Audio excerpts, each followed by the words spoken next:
Halo anak-anak semua, kembali lagi dalam channel Bimbel Online. Bagaimana kabar kalian semua? Semoga dimanapun kalian berada akan selalu sehat, tetap ceria, dan tentunya tambah semangat lagi belajarnya.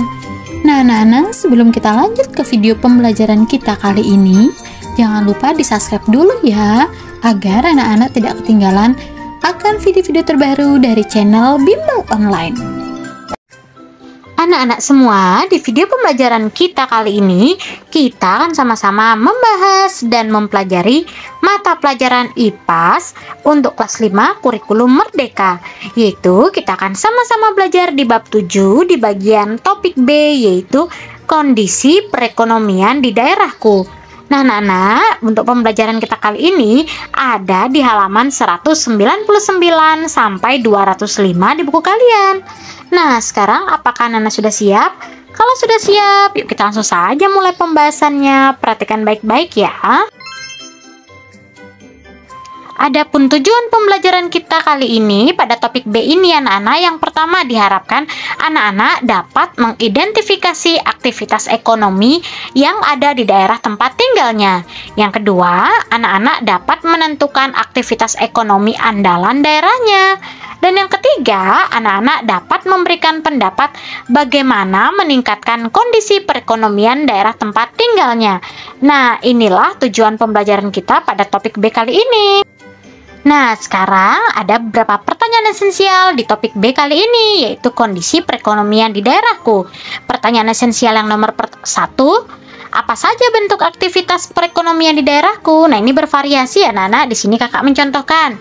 Di daerahku ada banyak bentuk aktivitas perekonomian seperti pertanian, perdagangan, dan pariwisata. Orang-orang di sini juga bekerja di pabrik-pabrik dan berdagang di pasar.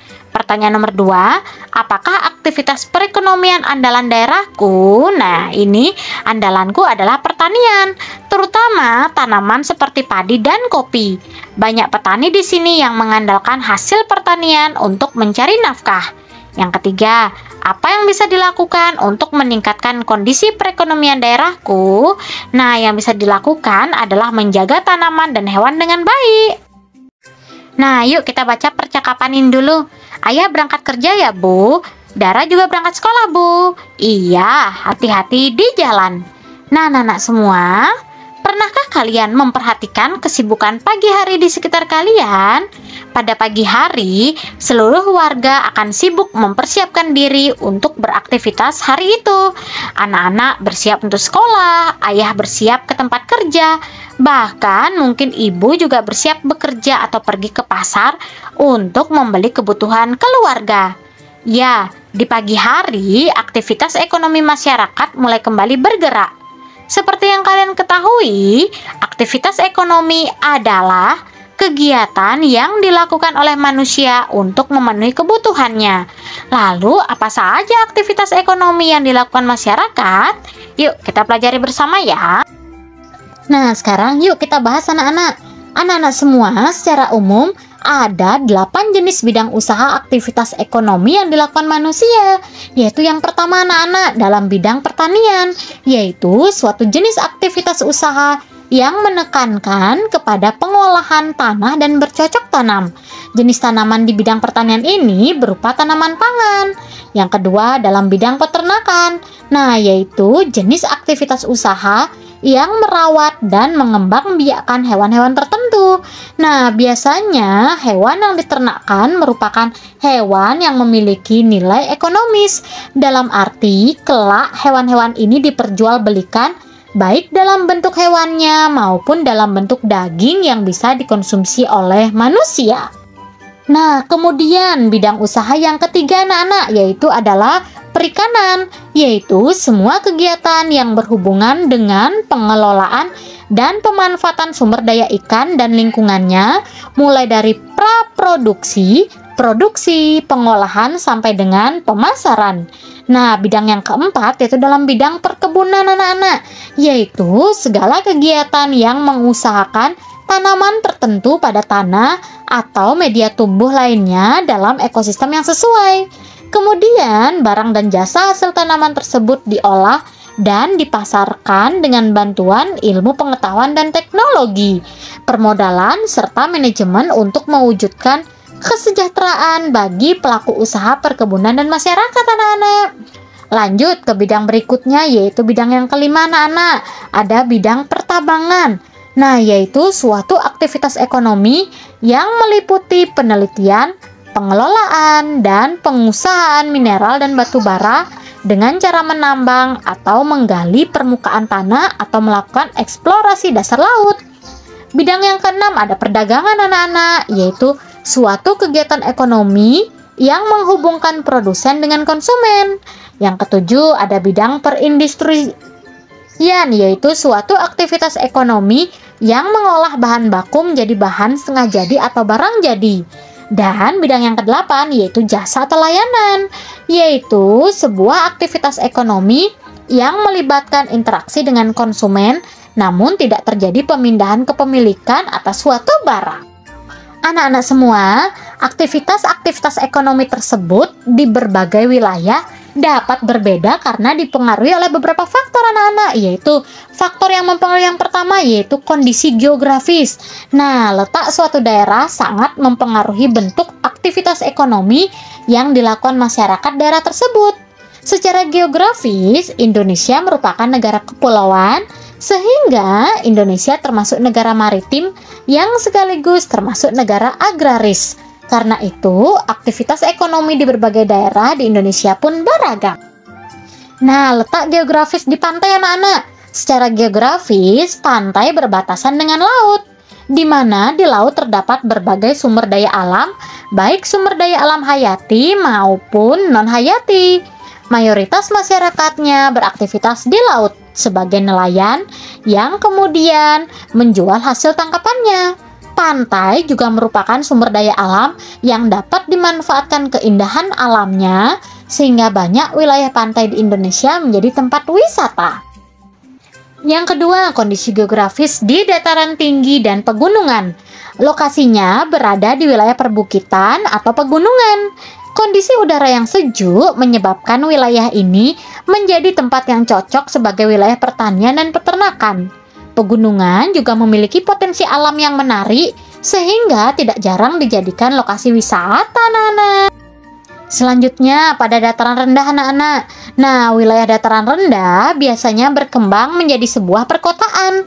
Hal ini disebabkan suhu udara di dataran rendah tidak terlalu panas, juga tidak terlalu dingin, sehingga banyak orang yang nyaman untuk tinggal di sana. Nah, selain itu, di dataran rendah, manusia juga lebih mudah membangun berbagai bangunan sebagai tempat tinggal ataupun sarana dan prasarana yang mendukung kegiatan masyarakatnya. Nah, biasanya perkantoran dan pusat-pusat pemerintahan menjadi tempat mayoritas penduduknya beraktivitas.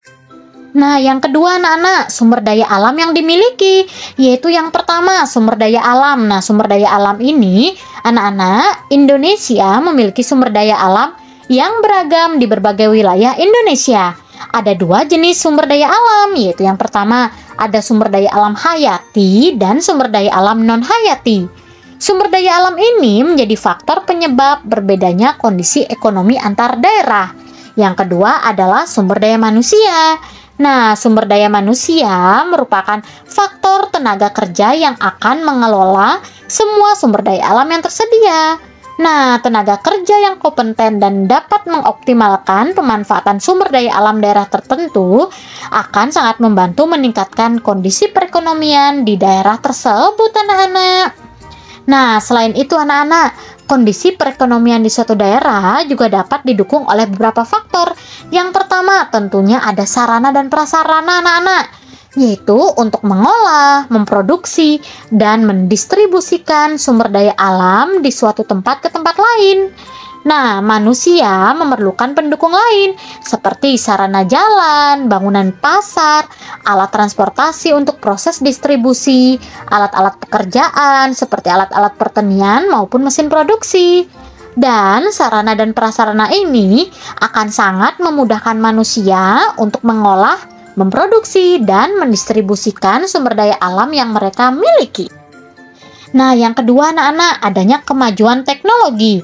Berbagai bentuk aktivitas ekonomi masyarakat mengalami banyak kemajuan dilihat dari segi teknologinya, anak-anak. Nah, dahulu padi hanya bisa dipanen 6 bulan sekali. Sekarang sudah ada padi yang berumur 70 hari sudah siap panen. Hal ini disebabkan dan dapat membantu masyarakat untuk memiliki persediaan pangan yang lebih banyak. Nah, anak-anak, berbagai teknologi pengawetan makanan membuat distribusi makanan ke tempat yang jauh semakin aman tanpa takut makanan menjadi busuk. Transportasi pun semakin canggih dan semakin cepat sehingga distribusi barang dari satu tempat ke tempat lain dapat lebih aman dan cepat. Nah, anak-anak, sekarang yuk kita mencari tahu, mengidentifikasi aktivitas ekonomi. Nah, kalau yang ini kalian bisa lakukan bersama guru dan teman-teman kalian di sekolah ya. Nah, kita mulai bahas ya, aktivitas ekonomi masyarakat. Anak-anak semua, aktivitas ekonomi di masyarakat sangat beragam, yaitu ada pertanian, perkebunan, perikanan, peternakan, perdagangan, dan perindustrian. Ada yang bekerja di perkantoran, bank, sawah, ladang, tempat-tempat perbelanjaan, pabrik, dan tempat lainnya. Nah, seperti yang sudah tadi kakak jelaskan di awal ya. Dan ini berikut contoh beberapa aktivitas di masyarakat. Anak-anak bisa perhatikan ya. Gambar yang pertama ini adalah contoh aktivitas masyarakat di perkotaan. Kemudian gambar yang kedua ini contoh aktivitas masyarakat di pedesaan. Nah, anak-anak semua, di bagian lakukan bersama ini bermain peran sebagai pelaku ekonomi. Ini kalian akan praktek bersama guru dan teman-teman kalian di sekolah ya. Karena ini tugasnya bermain peran. Nah, sekarang kita belajar sumber daya alam dan jenis aktivitas ekonomi. Anak-anak semua, kondisi geografis dan sumber daya alam yang dimiliki suatu tempat akan sangat berpengaruh kepada jenis aktivitas perekonomian masyarakatnya. Semakin banyak sumber daya yang dimiliki, maka semakin mudah pula pemenuhan kebutuhan masyarakatnya. Jika kondisinya berlimpah, sumber daya tersebut akan didistribusikan ke daerah-daerah lainnya. Sebaliknya, jika di daerah setempat sumber daya yang diperlukan tidak tersedia atau sedikit, maka sumber daya tersebut akan didatangkan dari tempat lain. Dengan demikian, semua kebutuhan masyarakat setempat dapat terpenuhi. Nah, saat suatu barang kebutuhan masyarakat dapat diproduksi di daerah sendiri menggunakan sumber daya alam yang ada, maka barang tersebut dapat dikatakan sebagai barang asli atau barang khas daerah tersebut. Nah, jika produksinya memiliki kualitas unggul, maka akan menjadi produk kebanggaan daerah, anak-anak. Nah, kalian bisa lihat ya di daerah kalian masing-masing. Nah, anak-anak, sekarang yuk kita lanjut ke bagian mari refleksikan. Di sini ada beberapa pertanyaan yang wajib kalian jawab. Untuk itu yuk kakak akan bantu untuk menjawabnya ya. Yuk kita mulai dari soal nomor 1. Barang kebutuhan apa sajakah yang kalian gunakan setiap hari? Kalian bisa menyebutkan dari kebutuhan primer, sekunder, dan tersier. Nah, di sini kakak mencontohkan anak-anak, yaitu barang kebutuhan sehari-hari kita termasuk makanan seperti nasi dan sayuran. Ini adalah kebutuhan primer. Kemudian baju dan mainan, ini kebutuhan sekunder, serta buku dan alat tulis, yaitu kebutuhan tersier. Soal nomor 2, di manakah kalian dapat menemukan barang kebutuhan tersebut? Jawabannya, kita bisa mendapatkan makanan dari toko atau pasar, baju dari toko pakaian, mainan dari toko mainan, buku dari toko buku, dan alat tulis dari toko perlengkapan sekolah. Soal nomor 3, hasil produksi di bidang apakah barang tersebut? Nah, anak-anak, yang pertama, makanan adalah hasil produksi pertanian. Baju dibuat di pabrik pakaian. Kemudian, mainan dibuat di pabrik mainan. Buku dari toko buku atau percetakan. Dan alat tulis dari toko perlengkapan sekolah atau pabrik ya. Yang nomor 4, menurut kalian, apakah barang kebutuhan itu merupakan produksi asli daerah kalian? Jelaskan alasannya. Nah, jawabannya, beberapa barang kebutuhan mungkin produksi asli daerah saya, seperti makanan dari petani lokal.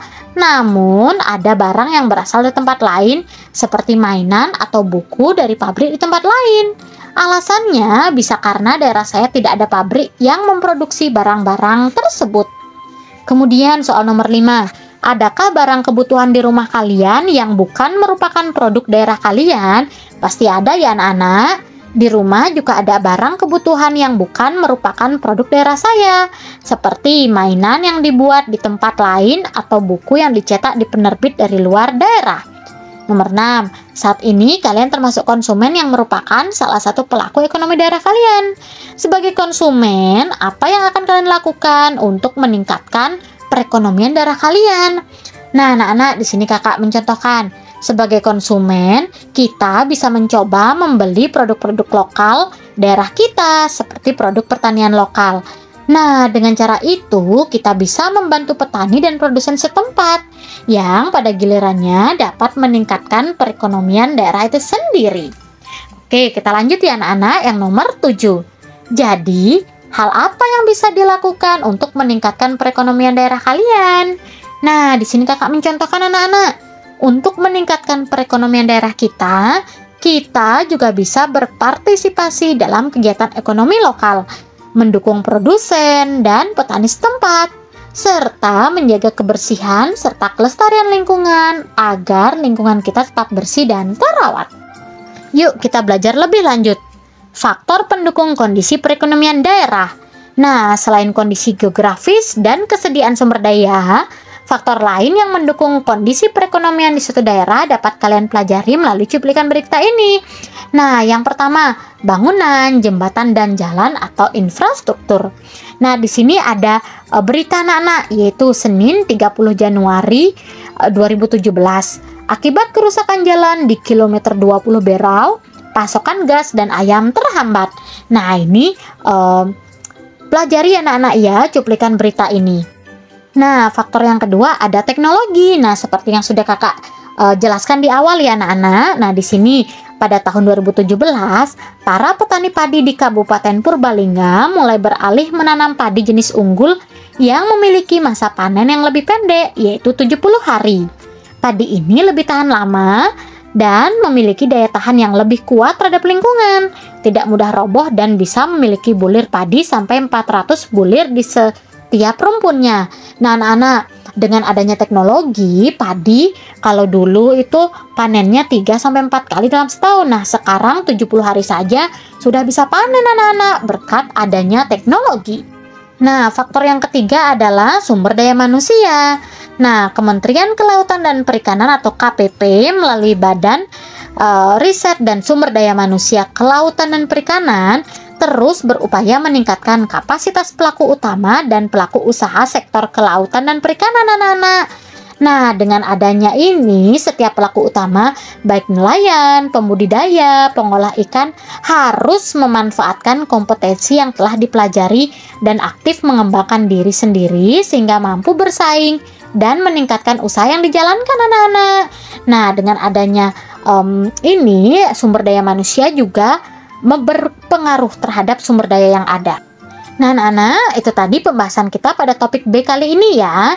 Nah, apa yang sudah aku pelajari pada topik kita kali ini? Yang pertama, aktivitas ekonomi. Nah, aktivitas ekonomi sendiri adalah kegiatan yang dilakukan oleh manusia untuk memenuhi kebutuhannya.